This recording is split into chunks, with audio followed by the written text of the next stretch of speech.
Edward Barber, may pa-challenge kay Maymay Entrata? What's up mga kamarites?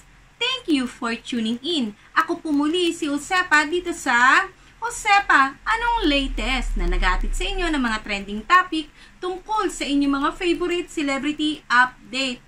Opo mga kamarites, dito nga lamang sa kakatapos ng I Want ASAP, Edward Barber may pa-challenge kay Maymay Entrata. Pero bago natin panoorin at pag-usapan ang naturang challenge, ay magbasa muna tayo ng ilang mga komento ninyo dito sa aking mga video. Komento ni Edith Medes, kasi po di ko kayang magpalit ng hinahangaan kong idol. O diba? At ayon pa rin kay Edith Medes, Mayward, I'm so proud both of you. O diba?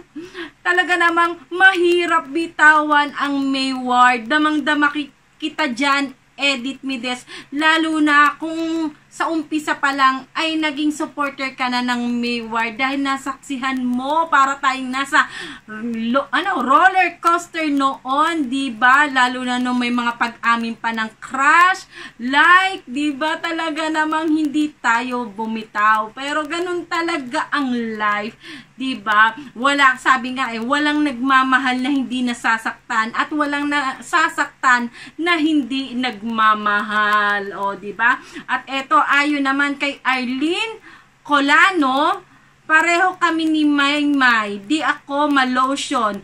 Ma-expired na lang mga lotion ko, di ko pa nagagamit. O, diba? Kasi dito sa atin, mainit ang panahon dito sa Pilipinas. Kung nasa Pilipinas ka man, Arlene, ha? Siyempre, pag naglo-lotion tayo pinawisan, ang lagkit-lagkit ng skin natin, diba? Kasi ang lotion, maganda lang yung gamitin kapag malamig ang panahon. Yan, ganyan. Kapag sobra madalas kang maligo, syempre, pag madalas kang naliligo, yung oil ng body mo nababawasan, kaya siya nagiging dry. Pag nagiging dry ang skin mo, makati siya, kaya need mong mag-lotion to protect the dryness para bumalik yung kanyang oily, diba? At ito, ayon naman kay Erlita Bustamante, Ma'am Josepa, alam nyo, until now, di ko talaga alam ang totoong dahilan bakit nagkaganon ang Mayward. Bakit biglang nagkaroon ng ibang boyfriend? What happened to Edward, diba? Yan po ang sinatawag nating iba yung show business sa reality ng buhay nila. Hindi nga natin alam kung paano nakilala ni Maymay Entrata itong si Aaron, diba? Marahil sa pagpunta-punta ni Maymay sa Dubai o kung saan man na mag-isa na siya. Hindi natin alam ang buong story. Pero ganun talaga ang life. Kung hindi nakatadhana sa'yo ang isang tao, kumbaga, kung hindi ukol ay hindi bubukol. Ganun lang siguro yon. Erlita Bustamante. Basta ang pinaka-importante sa lahat, minsan sa ating buhay ay napasaya tayo ni na Maymay Entrata at Edward Barber na mas kilala nga natin sa tambalang Mayward. Doon na lang siguro tayo, yun na lang ang ating pampalubag loob, di ba? Na kahit minsan pinaligay at pinasaya nila ang ating love life o ang ating buhay. O eto, huling komento na ating babasahin ngayong araw bago tayo bumalik sa pa-challenge ni Edward Barber kay Maymay Entrata. Ayon kay Nilda Dimakota, ayan, tama na Edward, o bakit? Palagi mong ina-underestimate si Maymay. Ganyang ka ba magmahal? Ang ipahiya lagi si Maymay? Uy, hindi naman siguro. Baka nami-misinterpret lang po natin. O, diba, Nilda Dimakota? O, ayan, hala, ang dami na nag-reply. Sabi ni Nora Arroya? Oo nga. O, ayan, talaga naman. O, sagot pa ulit niya ni Nora. Feeling ni Edward ay napaka-talented niya. Oy, feeling ba ni Edward o tayo lang ang nagfi-feeling niyan o kayo lang nagfi-feeling niyan? O, ayon ulit kay Nori Villerio. O, reply niya kay Nora Arroya. Ayan, nagsagutan na sila rito sa aking mga video. O, ayon sa kanya, ganun po. Kaupo, may sabi niya, walang sinasabi nga yang si Dodong. watch your mouth naman po. Kung makapagsalita po ikaw, parang nakakausap mo po si Dodong. Oy, oy, oy, oy. Dahil nga, ito na nga ang naging debate ninyo dito sa aking mga video.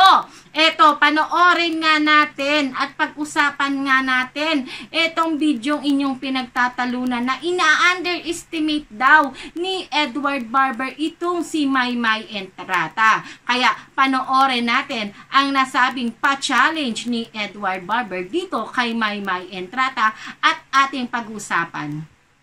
Hey. Yes, mga kapamilya, we're back. We are here in Sunday, and what a Sunday to enjoy. Saya, ang saya. I see all of these beautiful faces in front of me. Pero eto na, you can have all the fun that you need on a Sunday afternoon right here on I Want ASAP. Ang isang afternoon punong-puno ng kantahan, kulitan. Only here on I Want ASAP. Pero ako po, si Edward Barber, at ako ang tanging thorn among three beautiful roses. Happy Sunday. Bye-bye, Naya, and... Wow ha, Edward John Barber, napakataas ng iyong energy.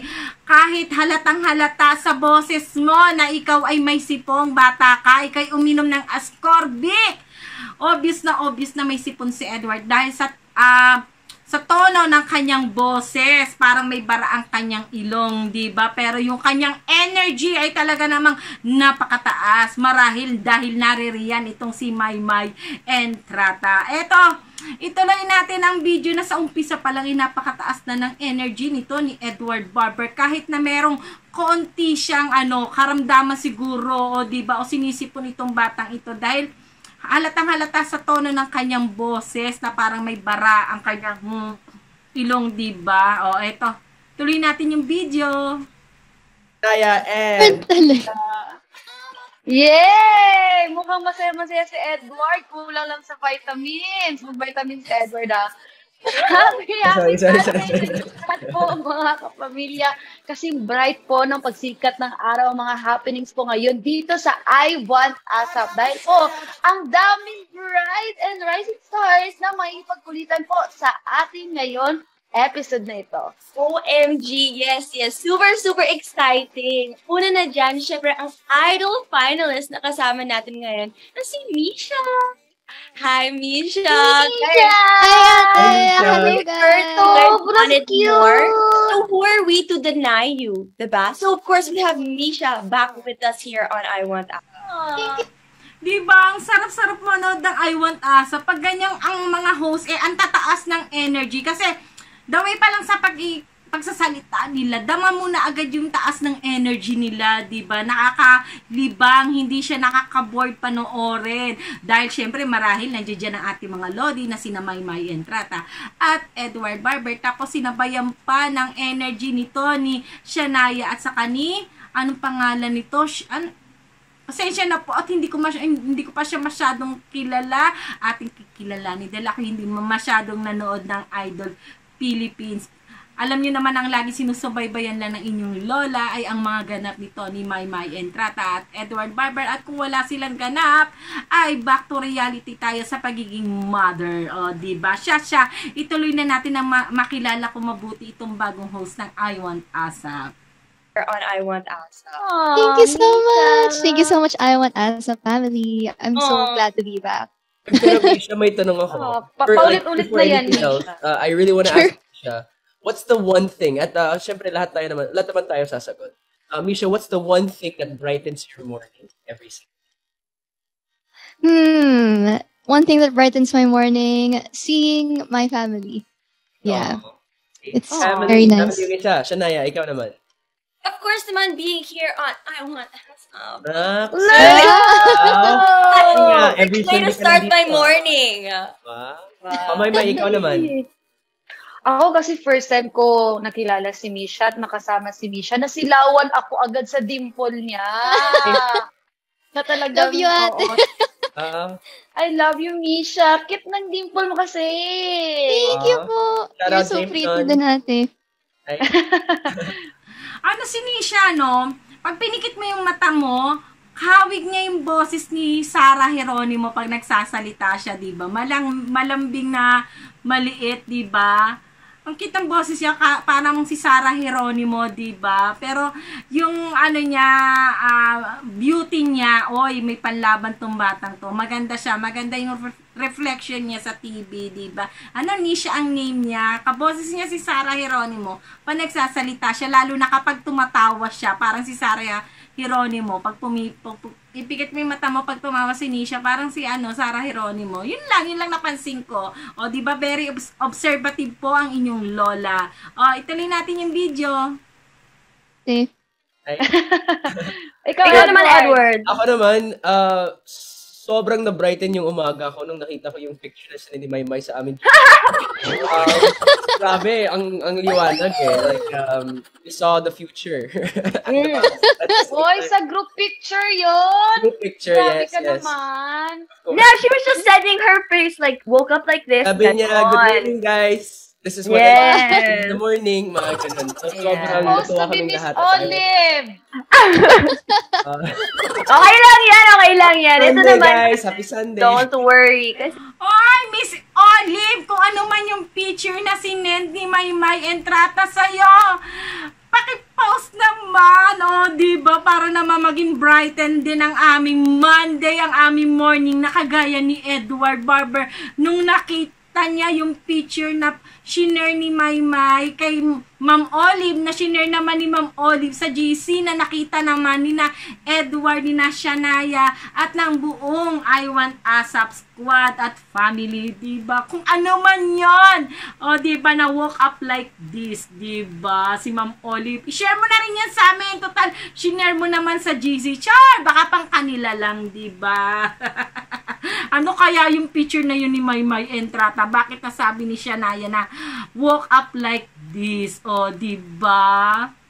Sunday. don't worry. Kasi besides Misha naman, we also have her fellow Idol finalist and Idol Top 6, si Deli. Then we have singer, actor, and also Karais ko, si JC Alcantara. Yo. Then, Idol Season 1 finalist, puro Idol, I love it. And ASAP's Next Gen Diva, Fana. The cast of Pi Channel's The Chosen One, Kyla Estrada, Sunshine Teodoro, and MJ Sevilla. Ito naman, international naman tayo ulit, guys. Indonesian R&B singer na si Ruth Garcia. For the English tayo ngayon. Woo! Grabe, ang dami international ngayon, ha? And Ay guys, only mag-dinner tayo naman, ngayon. guys, Sa na lahat ng mga Sugarcane. Tagalog interviews kami ni Shanaya, tapos sa lahat ng mga English interviews, Maymay. Okay.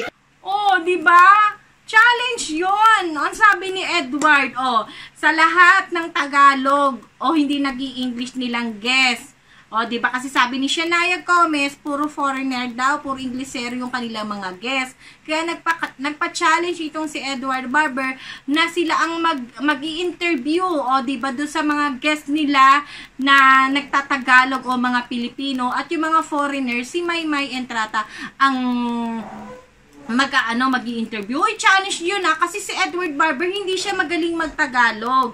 'Di ba? Nagtatagalog siya, pero syempre mas pa rin niya, mas mother tongue pa rin niya ang English, 'di ba? Mahirap pa rin yung para kay Edward Barber at kay Shanaya Gomez, 'di ba? Na sila magi-interview sa mga nagtatagalog. At eto naman si Maymay Entrata ang magi-interview sa mga nag-i-English. Maganda yun kasi mai-enhance nila yung kanilang pinag-aaralan, 'di ba? Si Maymay nag-aaral, 'di ba, ang major niya is English, di ba? Ang major niya sa Cagayan de Oro, sa school nila. Ang tinake niya is yung English ang kanyang major. Si Edward Barber, nagwo-workshop siya ng Tagalog, di ba? Dahil nga kailangan niya sa work niya, dahil nag-host siya, nag-interview siya, kaya kailangan niyang ma-fluent ang pagsasalita niya ng Tagalog, dahil hindi naman sa lahat ng oras ay mga Inglesero ang kanyang nai-interview, lalo na dito siya nag-work sa Pilipinas. Challenge yon, maganda yung naisip ni Edward Barber. Bakit nabigyan ng masamang mali siya, di ba? Si Edward at saka si Shanaya Gomez ang magi-interview sa mga nagtatagalog nilang guest. Tapos si Maymay Entrata ang mag-i-interview sa mga nag-i-English nilang guest, dahil nga nasabi nga ni Shania Gomez na puro foreigner at saka Inglesero ang kanilang mga guest, di ba? Mai-enhance nila yung kanilang pinag-aralan sa school. Mai-enhance nila yung workshop na tinitake nila, kagaya ni Edward Barber, nagtitake siya ng workshop na Pilipino ng Tagalog, di ba? Bakit siya nabigyan ng mali siya? Hindi ko maintindihan kung bakit binabash si Edward Barber, dahil ina-underestimate daw ni Edward Barber ang kakayahan ni Maymay Entrata na mag-English. Samantalang sinabi din niya na sila ni Shania Gomez ang mag-i-interview sa mga nagtatagalog nilang guest, di ba? Dahil alam ni Edward na hindi siya fluent, hindi siya magaling sa Tagalog, pero challenge niya yung sarili niya, na-interviewin niya ang mga taong nagtatagalog dahil nagtitake din siya ng workshop ng Tagalog ng Pilipino, diba? At si Maymay major niya English. Bakit ano yung ina-underestimate doon? Challenge yung para sa kanila. Mas maganda yon dahil mas mai-enhance nila yung kanilang pinag-aralan. I don't think bakit kailangan iba si Edward Barber, bakit kailangan sabihan si Edward Barber na mayabang, hinamon din naman niya yung sarili niya, diba, na mag-i-interview siya ng mga nagtatagalog. Diba? Hindi ko maintindihan minsan ang ay nako. Siguro dahil sa hindi lang talaga nila gusto si Edward Barber. Yun lang talaga. Yun lang yung nakikita kong way o dahilan kung bakit nila binaba si Edward Barber. Kasi kahit anong sabihin naman at gawin talaga ng isang Edward Barber, ay may sasabihin at may masasabihin talaga yung mga taong may ayaw sa kanya, o kahit sino mang tao. Kapag ayaw ka ng isang tao, kahit anong gawin mo, ay hindi nila magugustuhan. Yun lang yun. Balikan na natin ang video. In-explain ko na sa inyo. Hindi niya ina-underestimate si Maymay Entrata o pinapahiya dahil hindi magaling mag-English si Maymay Entrata. Tandaan natin na nag-aaral itong si Maymay Entrata sa Cagayan de Oro na ang major niya ay English. May boyfriend siya, di ba, na Inglesero din, nasa Canadian, na foreigner din, di ba? Mai-enhance ni Maymay Entrata ang galing niya sa pag-i-English kung i-interviewin niya, 'di ba, ang mga Inglesero. At ganun din si Edward Barber, nag-aaral siya, nag-workshop siya ng Tagalog. Kung ang kanyang mga ini-interview o mga kinakausap ay marurunong at magagaling mag-Tagalog, mai-enhance din ni Edward Barber ang galing niya o ang pag-aaral niya sa Tagalog. Yun lang po yun. Wala pong ibang ibig sabihin doon si Edward Barber. Okay? Ayan, pinagtanggol na naman ng isang solid Maymay ang isang Edward Barber. Kaya alam ko po na ang sasabihin na naman dyan ng mga ibang solid o ibang supporter, diba, na maka-Edward ako. Hindi po. Ini-explain ko lang po sa inyo at pinapaliwanag ko sa inyo na wala pong ibang talagang ibig sabihin doon si Edward Barber. Malinis po ang intensyon niya. Dahil nag-aaral nga, yung paulit-ulit ako sa inyo, nag-aaral si Edward Barber, nag-workshop siya ng Tagalog. Diba, nag-workshop siya ng Tagalog para mapabuti niya ang pagsasalita niya ng Tagalog dahil hindi ho ito ang kanyang mother tongue, para mas madali siya makipag-communicate sa kanyang mga guests, sa kanyang mga ini-interview. Kaya ho siya nag-aaral ng Tagalog. Si Maymay Entrata nag-aaral sa Cagayan de Oro. Ang major niya ay English. Lagi niya yung sinasabi. Dahil kaya daw yun ang kanyang tinake na English ang kanyang major. Dahil nahihirapan nga raw siyang mag-English. Diba? Pero isa ho yung challenge para mas ma-enhance ni Maymay Entrata ang husay at galing niya sa pag-i-English. Hindi po yun sa pangmamaliit. Ang intention po doon ni Edward Barber ay para ma-enhance nila ang kanilang mga natutunan at mga pinag-aaralan sa paaralan. Yun lang po iyon. Napakahaba na ng aking paliwanag. Alam ko namang hindi pa rin ito maiintindihan at bibigyan pa rin po ng masamang kahulugan ang pagtatanggol ko kay Edward Barber ng mga taong ayaw talaga kay Edward Barber. Wala po tayong magagawa dahil ang mga taong ayaw sa isang tao, kahit anong gawin niya, ay lagi po iyang bibigyan ng masamang mali siya. Kaya balikan na lang po natin yung video, ating ipagpatuloy ang episode ng I Want ASAP na pa-challenge ni Edward Barber kay Maymay Entrata. English tayo ngayon. Woo! Grabe, ang dami international ngayon, ha? Ay guys, mag-English tayo and ngayon. guys, Sa lahat ng mga sugarcane. Tagalog interviews kami ni Shania, tapos sa lahat ng mga English interviews, Maymay. Okay, got it. Edward. Kaya, Copy. Don't underestimate my English. ayun. Yes! Hoy, Canadian na si Ate Mai, ha? Hoy, I'm not Love that. Canadian. Ikaw talaga, Canadian. Ang cute daw ni Shania Gomez. O, diba? Nilaglag niya si Maymay Entrata. Na eto namang si Maymay Entrata. As usual, Maymay Entrata is very, ano bang tawag dito? Defensive. Yan. O, very defensive. At na-stress ng very late dito si Maymay Entrata. O, hindi maitatanggi. O, very defensive siya. Di ba na-trigger si Maymay Entrata na sinabi ni Shania Gomez dahil Canadian, di ba? Kaya magaling na si Maymay mag-English. O, di ba? Yan ang sinasabi ko. Anuhan lang ho nila na masyado lang binibigyan ng masamang mali siya, di ba? Sa bagay kasi ayaw nila kay Edward. Yun lang na lang po ang isipin natin. Kaya wag na lang po natin silang patulan. Hayaan na lang po natin. Dahil the more na nakiki-engage tayo sa mga negative, di ba? Sa mga ganyang pag-iisip, hindi po tayo mananalo sa mga ganyang klase na tao. Kaya hayaan na lang po natin silang ma-stress. Diba? Tayo ipagpatuloy lang po natin ang pagsuporta at ang mga good vibes. Hayaan na lang po natin silang ma-stress at mamoblema habang tayo ay nasisiyahan, diba? Dahil sa muling nagkasama itong si Maymay Entrata at Edward Barber at eto, nasilayan pa natin at ang kanilang pagbabardagulan na ating na-miss, diba? Ayan, stress si Maymay Entrata. Kaya ipagpatuloy natin yung video.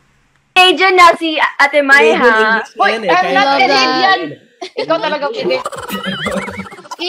Even if my English is like kalat, but I totally understand what people say whenever they talk to me Exactly. English. Exactly. Maymay, Right. kaya sinasabi namin, we have all the trust that you will take care of all of our English-speaking guests today. Game! Okay, Game hindi ka ko na ba? Game na. Hoy, O, diba? O, tama sinabi ni Edward. O, may tiwala si Edward Barber sa galing ni Maymay Entrata dahil naiintindihan naman ni Maymay kung nahihirapan siya. Kasi hindi naman talaga mother tongue natin yun ng pag-i-English, diba? Kahit pag-aralan natin yan, nahihirapan pa rin tayo. Kasi hindi natin siya mother tongue. Ang English, hindi natin yan mother tongue. Kaya minsan nahihirapan tayong ipaliwanag din natin. At ganun din naman si Edward, hindi niya mother tongue ang Tagalog. Kaya nahihirapan din siya minsan mag-express, diba? Mag-express ng feeling niya o opinion niya pagdating sa Tagalog, diba? O, challenge nga yun, diba? Para mas ma-enhance nga. Pero talong, ito si Maymay Entrata, ayan, very, defensive. Ayan, yung defensive mechanism ni Maymay Entrata, lumabas na naman dito. At medyo, ayan, naintindihan ko na kung bakit binabash si Edward Barber na mga ano niya kasi nga nagsalita si Maymay Entrata na ina-underestimate siya ni Edward Barber. Ayan, bardagulan lang po nila yan. Asaran at kulitan lang po nila yan. Kaya ganyan sila mag-usap dahil ibig sabihin niya ganyan na sila kakomportable sa isa't isa. Diba? Na sana hindi na lang po natin binibigyan ng masamang mali siya o kahulugan tapos ginagawan pa natin siya ng dahilan para ibas ang dalawang bata. Iba si Maymay, iba si Edward, diba? Normal lang po saan kasi magkakaibigan po yan. Wala po ba kayong kaibigan? Hindi nyo po ba ginaganyan ng kaibigan ninyo? Hindi nyo po ba sila binabara, inaasar, diba? Ganyan po talaga ang tunay na magkakaibigan. Normal po sa kanila yan. Pinagtatawanan lang nila yan. O, siya, ituloy na natin. Napakahaba ng paliwanag ko. hoy, lagi naman ako game. Ikaw talaga, buang ka talaga. Okay. Okay lang, dyan naman si Misha eh. Susuportahan niya naman ako eh. Siya Amen. naman nag-bright ng Sunday ko ngayon. Yeah. I love you, ate. Misha, love you, Misha. Galingan natin mamaya. Yes. Okay, let's go! Let's go, guys. Sino ba, Misha? Who else are we being joined by today? Oh, yes. Oo Also, nga, di ba yung may OPM international band, pa. the Sugarcane? Yun, ayan, yun. Naintindihan ko na kung bakit nababash nga si Edward Barber. Kasi kung mismo si Maymay Entrata, ayan, diba? Binigyan niya ng masamang kahulugan yung sinabi ni Edward Barber. Kaya what do you expect sa mga solid niyan, diba? ibabash nga nila si Edward kasi feeling nila ina-underestimate ni Edward Barber si Maymay dahil yun nga ang sinabi ni Maymay, di ba? Are you underestimating me? No, you are not. You are not you. Gusto lang ni Edward na i-enhance, di ba? Dahil alam ni Edward na kaya mo. Kaya nga ang tinik mong major is English, di ba? Tapos may boyfriend ka pang foreigner na Inglesero. O, di mas mai-enhance mo yung galing mo sa pag-English. Di ba? Yun lang naman yun. Kasi kung hindi sinabi ni Edward Barber na siya mag-i-interview sa na mga guest nila na Tagalog, yun, bigyan natin ng masamang mali siya. May intention talaga doon si Edward na, na ipahiya ka, di ba? Pero sinabi ni Edward na kami ni Shania Gomez ang mag-i-interview sa mga nagtatagalog nilang guest. Tapos ikaw naman na mag-interview sa mga nag-i-English. Kasi yun ang pinag-aaralan nyo. Dapat nga maging pabor nga sa inyo yun. Kasi mai-enhance nyo, magagamit yung mga pinag-aaralan nyo sa school, diba? Yun lang yun. Oh my gosh, yeah. Now I know why. Tuloy na natin yung video. The Sugarcane. At kasama rin natin ngayon ang Filipino-British singer na si John Gualas. Ang dami natin international artist ngayon, gabi. And meron din tayong makakasama din natin ang twin musicians na si Zach and Zeph at Filipino-American singer-songwriter na si Rico Means. At Polaris artists din na sila Amanda Manawis and Winsel Portugal. At ngayon magtatawanan din tayo mamaya along with the stand-up comedians na si Alex Calleja with Israel Buenaobra, Mac Navarez, Dawit Tabonares, and Yugi Horikosh. At syempre, ang hottest female P-pop group ngayon, BINI! Let's go! BINI! Akala ko kasi Misha, parte ng BINI. Ay! Oh my gosh. Pala. Ate! Wow! Kami na rin. Isang hi! And I'm BINI Misha. Ayun, diba? Hi, I'm Malay BINI natin. Misha. Ano ba? Wow. Yun! So, yung ganun lang Ganun lang. Ayun. Pero grabe, ang dami talaga ng mga kwentuhan na lalabas from this very special episode ng I Want ASAP. We'll have so much fun, especially with Misha here. Pero we'll have some events today sa ASAP natin to as we celebrate the birthday of the one and only Eric Santos and the Greatest Showdown. Natin din ang mga collabs with The Quants and Gigi Delana 80 and Ace Banzuelo with Janine Verdine and Moira. We have some acoustic heartthrobs as well in Katie and Kais. Mga pamilya, marami pang iba. Abang nyo rin yung mga skills ng iba't ibang host in between the segments. Kaya rin yan. Okay? Yes, kaya tutok lang po kayo sa ASAP natin to at sa I Want ASAP para po ipatrend natin ang araw na ito using the hashtag ASAP. Di ba mga kamarites? Yun lang po yun. Pero okay po si Maymay Entrata at Edward Barber. Kung matatandaan nyo po, sa umpisa po nung kanilang show, di ba, nag-alala pa itong si Maymay Entrata kay Edward Barber. Kaya nga po, sinabi niya kay Edward Barber na mag-take ka ng vitamins. Dahil hindi ho maitatanggi na si Edward ay may nararamdaman. Diba? Dahil halata sa pagsalita niya na may sipon ng batang to.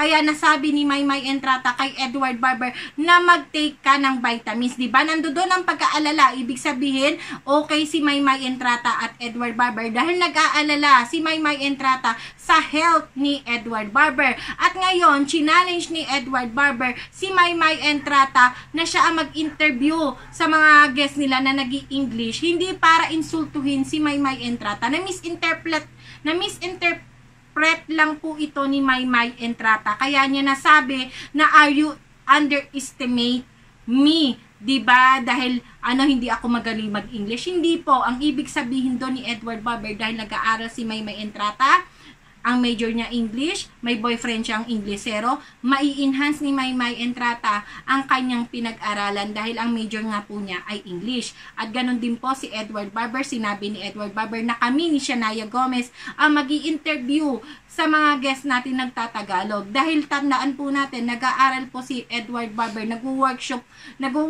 po si Edward ng Tagalog. Mai-enhance ni Edward Barber ang pagsasalita niya ng Tagalog kung ang kanyang kinakausap at ini interview ay nagtatagalog, di ba po? O, yun lamang naman po. Sana po ay iwasan na po natin ang mga negativity. Pinahihirapan lang po natin ang ating sarili at hindi po yung taong ating binabash dahil ang ating dibdib ay punong-puno ng galit, di ba po? O, paano mga kamarites, kung gusto po ninyo maging updated kina Maymay Entrata at Edward Barber o sa Mayward, ay huwag po ninyong kalimutan mag-subscribe. I-click ang bell button para lagi po kayong updated sa mga latest video ko. At sa mga nananatili pa rin pong nakasubscribe dito sa aking YouTube channel, kahit minsan po ay hindi kayo sang-ayon sa aking opinion, maraming salamat po sa inyong pagsuporta at huwag niyo po kalimutang mag-comment para atin po iyang babasahin at pag-uusapan sa aking mga susunod na video. O, paano mga kamarites? Ako po muli si Josepa. Hanggang sa muli. Paalam!